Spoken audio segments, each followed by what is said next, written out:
You can't keep spending and bring down inflation. So here's what I think. I think that we're not going to be able to bring an interest rate to a high enough level to give a good real return to holders of credit without causing a contraction in economic activity. The way it really works is you take money and credit away from people, right? And something else costs them, so they spend less. And because they spend less, then you have less inflation. Yeah. All of them have been painful, and we produced a whole lot of debt. And so now even the Federal Reserve is going to start selling $1.1 trillion. And then you have the Treasury selling $1 trillion. And so there's a lot of selling, and what that does is it takes private credit. Can we get a soft landing doing what we're doing right now? Markets kind of hope against all odds that we can, and we avoid a recession. What do you think? Well, you had an 8% inflation rate. Look at what people get, and we're talking now about a 3% interest rate, and people think that that's good. Right. So you're going to lose buying power. I think the inflation will come down a bit, but it's going to be very high. And money's going to get a lot tighter. So you're going to have a stagflation, similar to the 70s, but none of them are all the same. There's always a paradigm shift. The way a paradigm shift is, it's like there's a 10-year period. And almost every 10-year period is the opposite of the 10 years before. The 70s produced the 80s. At the end of a period of time, everybody believes that the future will be like the last 10 years. Right. And everybody's positioned that way. So when you look at the environment that we had over the last 10 years, not inflation, low interest rates, availability of credit. So these moves take place typically over a period of 10 years, and there, let's say, two legs to the move. So you have a change in mindset. People thinking what is safe. Used to think that cash was safe, a safe investment.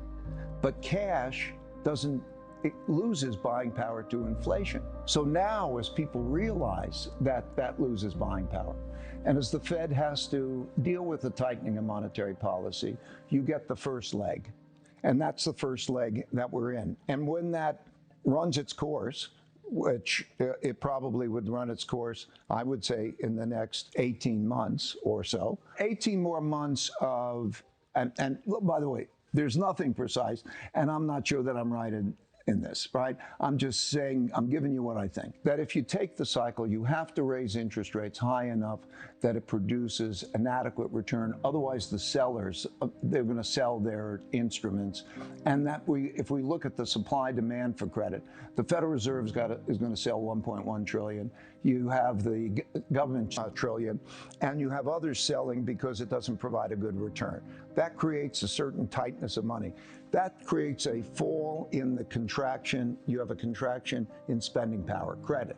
And so that's what's likely ahead. So you have the first leg of the move. Like all classic first. This is just the first leg. These things take place until the opposite is true, until people believe that cash, it won't be a good investment until there's the inflation. So I think that you have the leg, like 1971 into 72 and then 3, tightness of money policy causes 1974-5, bad recession, bear market, easing of monetary policy. Then you get another leg up, 76, 77. Then you have the higher level of inflation. Then you have the tight money policy. And at that point, everybody believes that I never want to own a bond. I only want inflation hedge assets because that's how they're positioned. And then the opposite happens in the 80s. So it's that kind of a situation. And that's happening in a political environment. Because we're talking about markets, but we can't separate markets from politics. And we can't separate politics internally from external politics. So we also have the political situation in terms of the left and the right and the extremity of that and what that might mean in terms of policy. Matters who's in charge. Of course, there's the fight over wealth and power. And it's an irreconcilable difference politically. We have populism. Populist is a person who will fight for that one side and won't lose. They won't compromise. Donald Trump. Donald Trump, or it could be the opposite. Populists of the left. Got it. And they're populists of the right, right? And they have irreconcilable differences, and they won't lose. The question is, in the next election, will either side accept losing? And think about it as Americans asking, will both sides accept losing? Will we respect the system? And so it makes an inefficiency in the economy. Then we take other things, not just the printing of money, but we're spending without a limitation. You know, normally, if there was not a fiat monetary system, or you as an individual, you ask how much money do you have to spend? But now we have spending on defense, spending on rebuilding the Ukraine, spending on this program, spending on that program. There's not a limitation. These things are connected. So yes, leadership and the efficiencies matter in terms of the economy, and they matter in terms of our lifestyle, because we have these internal conflicts and external conflicts in which there's worries about self-sufficiency in case of a war. In other words, we think about trade. All of those enter into the picture. So you have a dynamic that is very similar, really, to the 1930s dynamic. I think both sides recognize how terrible a military conflict would be. But you could take something like Nancy Pelosi's trip. The fact that we're simply talking about it, that we're so close to the edge. It's not the old days. Right. The United States used to be a dominant military power. Think about it. The New World Order began in 1945. The United States won the war. We had 80% of the world's money. Gold was money then. We were half the world's GDP, and we're a military power. So nobody wanted to fight. If you look at the history of these things over a period of time, when you have then comparable powers and there's disagreements, it can be resolved quite often by a conflict. And so that's the nature. We're no longer the dominant power.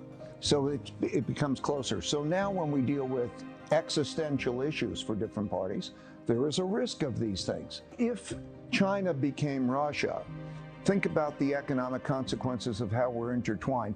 22% of American manufactured goods imports come from China. So just imagine China became like Russia. In other words, you say, I don't want to take imports. So people don't buy their Nike, they don't buy their Apples, they don't buy things that are produced in China and so on. Do you know what that would mean economically for us in terms of the inflation rate and the consequences because of how they're intertwined? Well, the argument would be it hurts China more, we say. Who cares if it hurts China more? Yeah. Right? Is that a win when it hurts you terribly? Okay, so when you have a war, both sides lose. I'm just trying to be practical here. If we're looking at this, you asked the question, where are we? We are at a risky position, right? We understand this.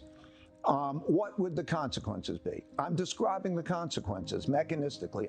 The way it works is there's a new order, and a new order comes out of a conflict, and so one side wins. So the last world order began in 1945. Then there's the dominant power, economically and so on. And then as they become the dominant power, you have a period of peace and prosperity because nobody wants to fight it. People work together. It's a great equalizer also. Wealth gaps are left.